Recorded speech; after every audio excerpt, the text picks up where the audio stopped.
Hello friends, welcome to my YouTube channel. आज के इस वीडियो में हम नेट के पाठ्यक्रम में संकलित इकाई 5 कविता के अंतर्गत यह दीप अकेला कविता की व्याख्या करेंगे।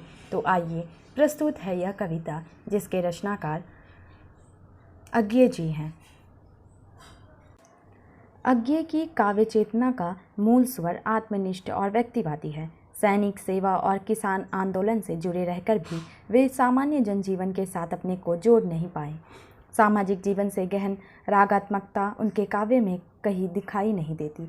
अज्ञे के प्रथम काव्य संग्रह भग्नदूत में प्रणय की अतृप्त आकांक्षा भविष्य के अंधेरे की चिंताएं बनकर प्रकट हुई है। 1942 में प्रकाशित काव्यकृति चिंता प्रसाद की कामायनी के चिंता शर्ग की गहरी छाप लिए हुए है। इसमें अज्ञे ने पुरुष और नारी के परस्पर संबंध को पति पत्नी के सामाजिक संबंध तक सीमित न रखकर चिरंतर पुरुष और चिरंतर नारी के गतिशील संबंध के रूप में स्वीकार किया है। इत्तिलम की भी लगभग यही स्थिति है। हरी घास पर क्षण भर, बावरा, अहेरी और इंद्रधनुष रौंदे हुए रचनाओं में अज्ञे की व्यक्ति चेतना निरंतर एक दर्शन के रूप में संघनित होते हुए दिखाई देती है। आंगन के पार द्वार तक आते आते अज्ञे का व्यक्ति चिंतन भारत के विभिन्न धार्मिक संप्रदायों की तत्व विचार संबंधी अवधारणाओं के सार को अपने मनोनुकूल ढालकर एक नया दर्शन खड़ा करता है। इस संग्रह की असाध्य वीणा शीर्षक कविता में कवि ने बौद्धकालीन परिवेश की सृष्टि कर जगतव्यापी मौन की एकात्मकता का प्रतिपादन किया है।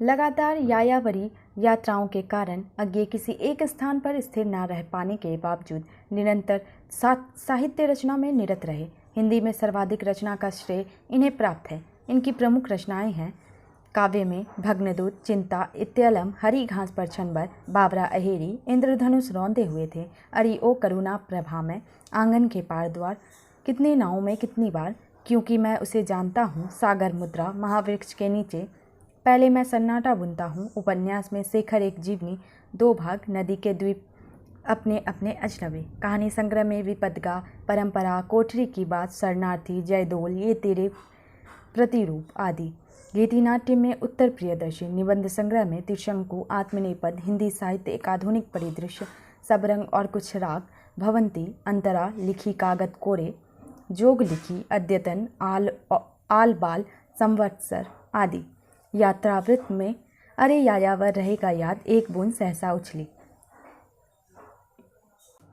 यह दीप अकेला कविता अज्ञे के चिंतन की सृजनात्मक अभिव्यक्ति है और कवि के व्यक्तिवादी दर्शन को प्रतिफलित करती है। व्यक्ति को कवि समाज के सारभूत रूप में प्रस्तुत करता है। यह व्यक्ति समाज से निरपेक्ष और आत्मसुरक्षित है।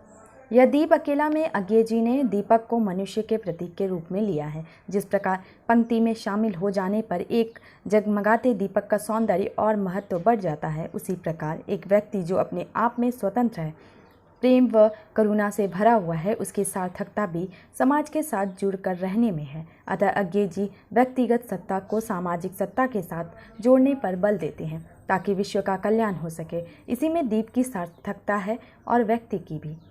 आइए इस कविता को देखते हैं। यह दीप अकेला स्नेह भरा है, गर्व भरा मदमाता पर, इसको भी पंक्ति को दे दो।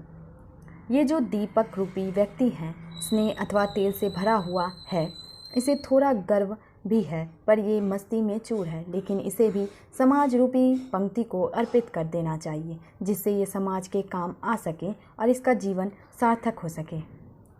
यह जन है गाता गीत जिन्हें फिर और कौन गाएगा, पंडुब्बा ये मोती सच्चे फिर कौन कृति लाएगा।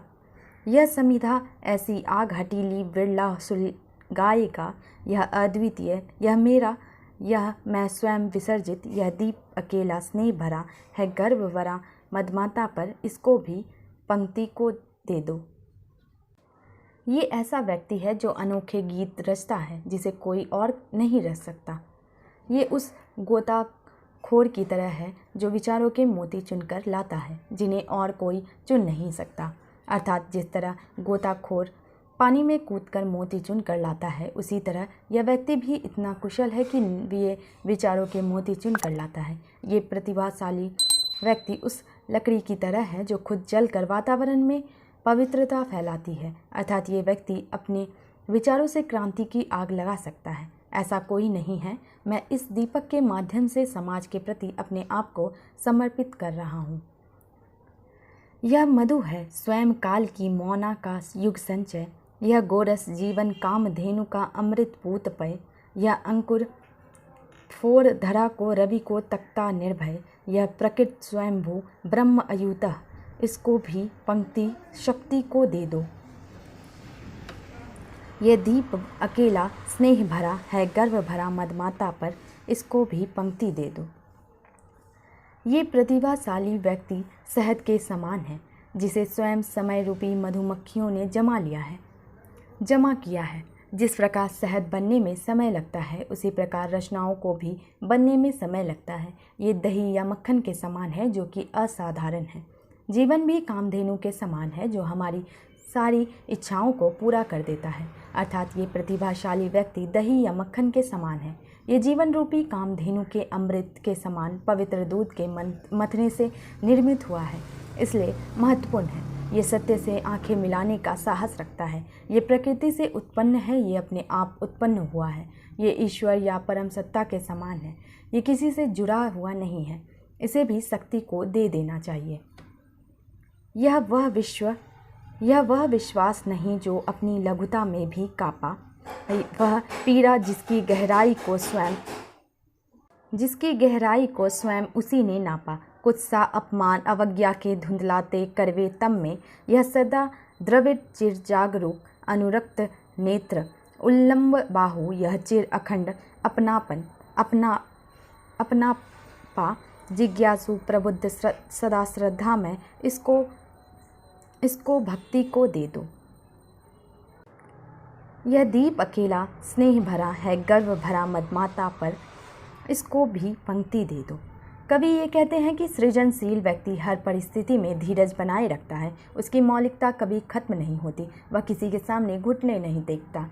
उसके भीतर की भावना अच्छी रहती है। इसके अंदर जो विश्वास है वह छोटा होने पर भी नहीं भागता। उसका विश्वास इतना गहरा है कि कोई और व्यक्ति उसे नहीं नाप सकता। उसे कई बार समाज से अपमानजनक व कड़वे शब्द सुनने पड़ते हैं, मगर वो कभी हार नहीं मानता। यह इस धुएं में भी तरुता से भरा रहता है, हमेशा सतर्क व सावधान रहता है। इसकी आंखें हमेशा अनुराग से भरी रहती है। यह हमेशा लोगों को अपनाने के लिए तैयार रहता है। इसके भीतर जो अपनापन है वो कभी खत्म नहीं होता। इसे हमेशा कुछ जानने व पहचानने की जिज्ञासा रहती है। इस व्यक्ति को भी भक्ति को दे दो, अर्थात इसे समाज से जोड़ देना चाहिए, जिससे समाज आध्यात्मिक रूप से बना रहे, जुड़ा रहे और इस व्यक्ति की सारी आस्था समाज के काम आ सके। यह दीप अकेला कविता में कवि ने एक छोटे से जलते हुए दीपक को लघु मानव के रूप में माना है। जैसे छोटा सा दीपक जलकर अंधेरे को दूर कर देता है और चारों ओर उजाला ही उजाला कर देता है, उसी प्रकार लघु मानव भी इस छोटे से दीपक के समान ही है। वह अपने कार्यों द्वारा समाज की बहुत भलाई कर सकता है। उसे महत्वहीन नहीं समझा जा सकता। वह पनडुब्बे की तरह हृदय की गहराइयों में उतरकर श्रेष्ठ कविता रूपी मोती निकाल कर ले आता है। जैसे एक एक बूंद से सागर बन जाता है, वैसे ही अनेक लघु मानव का भी महत्वपूर्ण योगदान होता है और उसके अस्तित्व को नकारा नहीं जा सकता।